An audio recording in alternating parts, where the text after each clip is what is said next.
বাজারে 5600G যতটা popular APU হিসেবে 8500G কিন্তু ওই পরিমাণ পপুলার হয় নাই, কিন্তু দুইটা সিপিইউ 6 কোর এবং 12 থ্রেডের, এবং এই মুহূর্তে বাজারে কিন্তু দুইটার দাম অলমোস্ট সেম। আজকে আমরা 8500G দিয়ে একটা সিস্টেম বিল্ড করব এবং দেখব যে ওভারঅল পারফরমেন্সের তফাৎ কতটা। আপনাদের সাথে আছে অরুণ।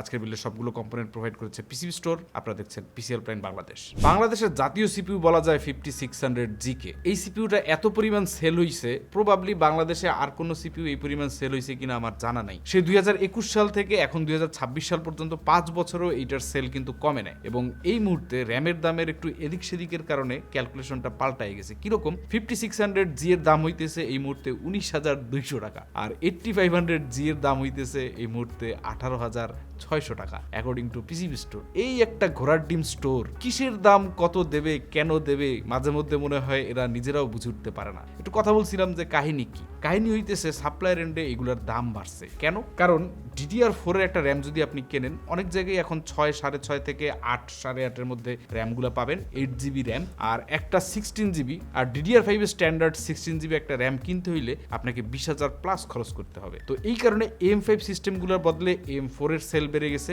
ওভারঅল সেল হয়তো কমছে, কিন্তু AM4 এর সেল বাড়ার কারণে যেহেতু টোটাল একটা স্টোরের অপারেটিং কস্ট একটা সিস্টেম দিয়ে উঠাইতে হবে, সাপ্লায়ার এন্ডেও এই জিনিসটা তারা ভালোই ক্যাচ করছে। যেহেতু ওইটার সেল বাড়ছে, সাপ্লায়ারও 5600G এর দাম বাড়াই দিছে। তো আমি রিটেল এন্ডে কথা বলছিলাম যে 5600G 19,200 টাকায় বিক্রি করলে 13,000, 12,000, 12,500 সেল হয় সিপিইউটা, আপনারা কি এক্সট্রা প্রফিটটা পান? বলে না, খুব একটা না, যেইলাও সেই কদুমার্কে একটা অবস্থা। তো এখন স্বভাবতই প্রশ্ন আসে যে তাইলে কি 5600G 19,200 টাকায় আমাদের কেনা ঠিক হবে কিনা? আপনি যদি পিওরলি পারফরমেন্সের কথা বলেন তাইলে না, 5600G 19,200 টাকায় কেনার কোনো পয়েন্ট নাই। বরঞ্চ 8500G সিঙ্গেল করে almost 30 to 40% ফাস্টার compare to 5600G, এবং 5600G যদি আপনি একটা সিঙ্গেল র্যাম দিয়ে বিল্ড করেন তাইলে কিন্তু আপনি একটা সিঙ্গেল চ্যানেল বটলনেক খাবেন, সেই বটলনেকে আপনার আরো 30% পারফরমেন্স হাওয়া হয়ে যাবে। সেদিক থেকে হিসাব করলে 5600G তে ফুল পটেনশিয়াল আপনাকে পাইতে হইলে at least 16GB dual channel memory ব্যবহার করতে হবে। আপনার খরচ গিয়ে দাঁড়াবে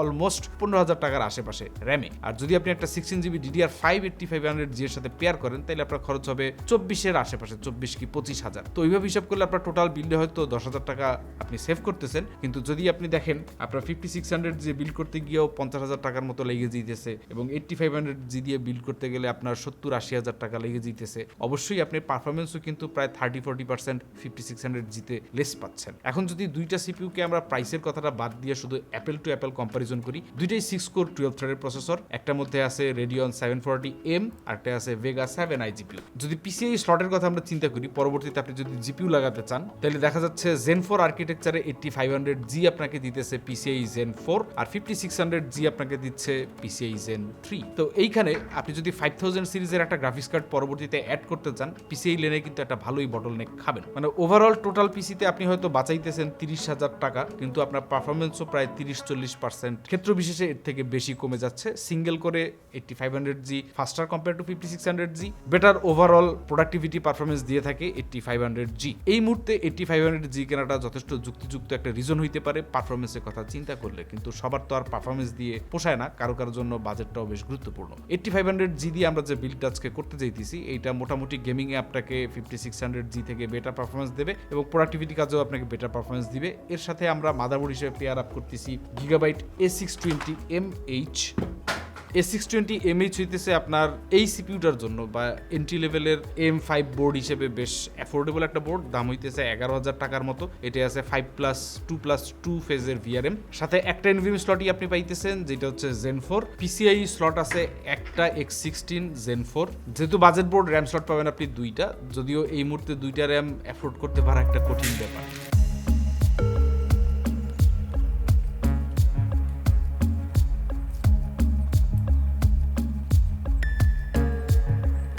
তো এই হইতেছে আমাদের মাদারবোর্ড। এর সাথে আমরা এসএসডি হিসেবে ব্যবহার করতেছি আজকে বাংলাদেশের নতুন একটা ব্র্যান্ড, সেটা হচ্ছে অ্যানাকোন্ডা। অ্যানাকোন্ডা বললে ভুল হবে, অ্যানাকোন্ডা না, অ্যানাকোন্ডা। তো এই ব্র্যান্ডটা উত্থান হইছে মোস্টলি বলতে পারেন যেহেতু র্যামের দাম অনেক বাড়তির দিকে। বড় বড় কোম্পানিগুলা Samsung, Micron, SK Hynix consumer মার্কেটে খুব একটা ফোকাস দিচ্ছে না। চাইনিজ যে মেমোরি ম্যানুফ্যাকচারাররা আছে তারা কিন্তু চেষ্টা করতেছে এই ফাঁকা জায়গাটায় খেলে দেওয়ার জন্য। যেমন গতকালকে WCCF থেকে দেখলাম যে নতুন একটা কোম্পানি তারা DDR5 ECC মেমোরি বানাইতেছে সার্ভারের জন্য। বেশ কিছু চাইনিজ কোম্পানি মেমোরি ম্যানুফ্যাকচারিং এ আসতেছে, তাদের মধ্যে এরাও একটা কোম্পানি, এবং এরা কিন্তু মোটামুটি প্রাইস ভালোই দিতেছে চাইনিজ মার্কেটে। কিন্তু বাংলাদেশের মার্কেটে তো ব্র্যান্ডেড এখন হাত দিয়ে ছোঁয়াই যায় না, হাত পুড়ে যাওয়ার মতো একটা অবস্থা। তো সেই হিসাবে অ্যানাকোন্ডা কেমন করে এটা দেখার একটা ইচ্ছা ছিল। অ্যানাকোন্ডা থেকে আমরা এসএসডি পাইছি দুইটা, একটা হচ্ছে Zen 3 512GB, একটা হচ্ছে Zen 4 1TB, দুইটাই ডিরেমলেস। এর মধ্যে এখানে লেখা আছে ফিয়ারি সার্পেন, মানে সর্প। তো এ থেকে বুঝতে পারতেছেন তারা অ্যানাকোন্ডা নামটাই প্রেফার করছিল, কিন্তু কপিরাইটের কারণে অ্যানাকোন্ডা হয়ে গেছে। তো এইখানে 1TB এসএসডিটা ব্যবহার করতে পারলে ভালো হইতো, কিন্তু বাজেটে আসলে 1TB এখন ফিট করা খুব ডিফিকাল্ট। 7000 MBS এর এই এসএসডিটার দাম হচ্ছে 23,000 টাকা। এই জন্য এটাকে আস্তে পাশে সরাই দিয়া আমরা ব্যবহার করছি, যদিও Zen 4 সাপোর্টেড বোর্ড প্রসেসর কিন্তু একটা Zen 3 এসএসডি। এই 512 এসএসডিটার দাম হইতেছে 11,500 টাকা, যেটা যদি মার্কেটে আপনি অন্যান্য Zen 3 এসএসডির সাথে কম্পেয়ার করেন তাহলে প্রাইসটা মোটামুটি ডিসেন্ট বলা চলে, একটু কম্পিটিটিভ রেঞ্জই আছে। এখন এর বাইরে বাজারে আরো অনেক এসএসডি আছে। Zen 4 এর 500GB যে কোনো এসএসডি এই সিস্টেমটার সাথে আমার মনে হয় মোর দ্যান এনাফ। চাইলে পরে আপনি বাজেটটা একটু কমানোর জন্য 256GB এসএসডিও কিনতে পারেন, কিন্তু সেক্ষেত্রে আপনার আসলে এই মুহূর্তে প্রাইস হাইকের এই জমানায় দেখা যাবে কস্ট পার জিবিতে আপনি মাইর খেয়ে যাবেন, কারণ যত ছোট ক্যাপাসিটি এসএসডি এখন দেখা যাচ্ছে সবগুলোরই কিন্তু দাম কম্পারেটিভলি বেশি। এখানে ওই যে চাহিদা এবং যোগানের ব্যাপারটা চলে আসে, যে যেটাই বেচুক না কেন কম দামের জিনিস মানুষ বেশি পারচেস করতেছে এই মুহূর্তে। র্যামের দাম বলেন, এসএসডির দাম বলেন, প্লাস যুদ্ধ বলেন, সবকিছু মিলে মানুষের পারচেস ক্যাপাসিটি বা মেন্টালিটি দুইটাই কমছে। তো ওই কথা হিসাব করলে পরে সবাই ছোট ক্যাপাসিটির দিকে যাচ্ছে, এবং ছোট ক্যাপাসিটিতে বেশি প্রফিট করার একটা সিচুয়েশন বা মেন্টালিটি আমরা মার্কেটে দেখতে পাইতেছি। কস্ট পার জিবির হিসাব করলে যদি আপনার নিতান্তই বাজেট না থাকে তাহলে কম টাকায় নিতে পারেন 256, কিন্তু 512 বা 1TB নিলে পরে এখনো আপনি একটু বেটার প্রাইসে পাবেন কস্ট পার জিবির হিসাবে, তবে সামনে এটা আরো বাড়তে পারে। বাংলাদেশে অ্যানাকোন্ডা এসএসডি এবং র্যামের অফিসিয়াল ডিস্ট্রিবিউটর হইতেছে ব্যান্টেক। তো ব্যান্টেক থেকে আমরা র্যামও চাইছিলাম, অ্যানাকোন্ডার র্যাম মেমোরি প্রোডাক্ট যেহেতু করতেছে, দুইটা র্যাম আমরা পাইছি। একটা হচ্ছে কিং স্নেক অর্থাৎ রাজা সর্প, আর একটা হচ্ছে কিং স্নেক অ্যানা এডিশন। এখন এইখানে একটা ছোট্ট আপুকে দেখা যাচ্ছে, এই আপুর নাম অ্যানা কিনা এই বিষয়ে আমার কাছে কোনো কংক্রিট তথ্য নাই, তবে দুইটা র্যামই হইতেছে 9GB এবং হিটসিং টিটসিং মিলে খুবই স্লিম এবং স্লিক দেখতে। DDR5 এর এই র্যামগুলার যদি হাউজিং এর কথা বলেন, হাউজিংটা আমার কাছে বেশ সলিড মনে হয়, অনেকটা S5 সিরিজের মতো জি স্কিলের, খুবই মিনিমাল, তেমন কোনো নাটক করার চেষ্টা করা হয় নাই, কোনো উঁচা নিচা নাই, কোনো দাগ নাই, ফ্ল্যাট বলতে পারেন। এবং এইখানে হালকা ব্র্যান্ডিং আছে অ্যানাকোন্ডা, আর যেটা অ্যানাকোন্ডা আর যেটা সাদা সেটা এক আপুর পাশাপাশি কিছু ফুলের ছোঁয়াও দেখা যাইতেছে। CL38 6000 MHz এর এই র্যামগুলার দাম হচ্ছে বাজারে 23,000 টাকা, যেটা বলতে পারেন 9GB র্যামগুলা বাজারে অন্য যেগুলো আছে বড় সেগুলোর থেকে প্রায় 2 থেকে 1,000 টাকার মতো কমে পাওয়া যাইতেছে। এখন নতুন ব্র্যান্ড আসলে পরে আমরা একটু স্কেপটিক্যাল থাকি যে টেস্ট করে দেখার জন্য পারফরমেন্স ঠিক আছে কিনা। আমরা দুইটাই চেক করে দেখছি, যথেষ্ট স্টেবল স্পিড পাওয়া যাইতেছে, XMP বা XPO কোনোটাই কোনো প্যারা খাওয়া লাগতেছে না। তো এই র্যামটা আপনারা ট্রাই করে দেখতে পারেন, বা প্রাইস এবং অ্যাভেবিলিটির কথা চিন্তা করে এই র্যামগুলো আপনারা ট্রাই করে দেখতে পারেন। আবার আপনারা যদি চান তাইলে একটু বেশি দাম দিয়ে মার্কেটে এস্টাবলিশ যে ব্র্যান্ডগুলো আছে, ওয়েল নোন রেপুটেটেড, সেগুলোর র্যামও নিলেও নিতে পারেন।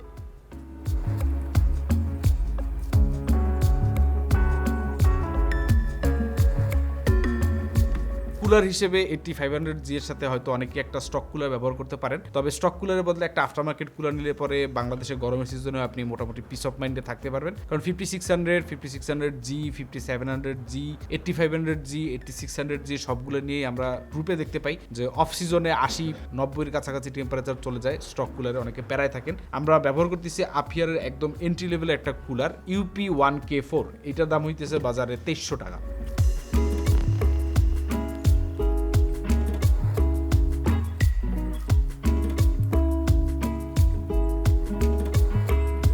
এরপর হচ্ছে জাতীয় কেস ভ্যালুড অফ নুবিয়া আমরা ব্যবহার করছি। এই মুহূর্তে নুবিয়ার দাম হইতেছে বাজারে 3,990 টাকা। গত বছর এই কেস প্রচুর পরিমাণে সেল হয়েছে, ইভেন পিসিবি স্টোরও সেল করছে আপনার 3600-3500 টাকার আশেপাশে, কিন্তু দাম যেহেতু বাড়তেছে তাইলে এই কেসটাও বা বাদ যাবে কেন। 3,990 টাকা বলতে গেলে 4,000 টাকা থেকে 10 টাকা কম। এই দাম দিয়ে আপনি পাবেন 5টা ARGB ফ্যান, সাথে আছে একটা ARGB হেডার। এই মাদারবোর্ডেও একটা ARGB হেডার আছে, সো এই সিস্টেমটা আপনি চাইলে ARGB সিঙ্ক করতে পারবেন।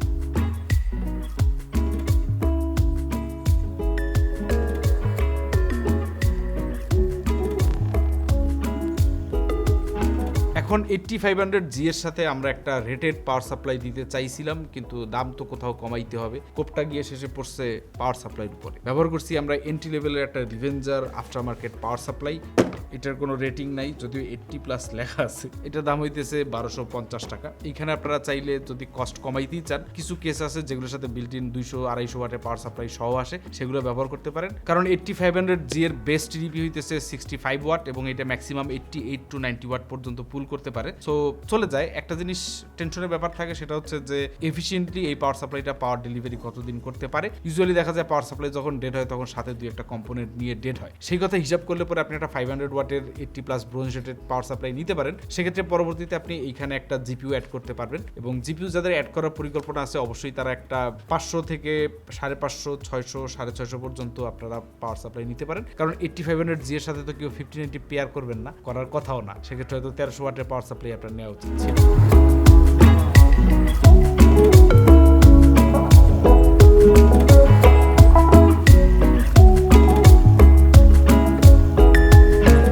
টোটাল কস্টিং আসে 71,000 টাকা, এবং এই বিল্ডে আপনি যদি এই কুলারটা বাদ দেন তাহলে এটাকে 70,000 টাকার নিচে নামায় আনা পসিবল। এখন যারা 50,000 আশেপাশে 5600G দিয়ে পিসি বিল্ড করতেছেন, তারা চাইলে এইটার পারফরমেন্সের যে আপলিফটটা আপনি পাবেন এটাও কনসিডারেশনে রাখতে পারেন। কারণ পিসি তো বারবার কিনবেন না, কিনলে পরে একটু জেনে শুনেই কেনা ভালো। যদি কোনোভাবেই বাজেট বাড়ানো পসিবল না হয় দেন ইটস ফাইন, কিন্তু যদি আপনার পারফরমেন্স হয়ে থাকে প্রায়োরিটি, লং রানে একটা সেফ ইনভেস্টমেন্ট করতে চান, সেক্ষেত্রে হয়তো 8500G সিস্টেমটা কনসিডার করে দেখতে পারেন। এই সিস্টেমটা আপনারা পিসিবি স্টোর থেকে নিতে পারবেন। যে কোনো প্রয়োজনে পিসিবি স্টোরে কল করুন। চলুন আমরা এটার কিছু পারফরমেন্স বেঞ্চমার্ক দেখে আসি।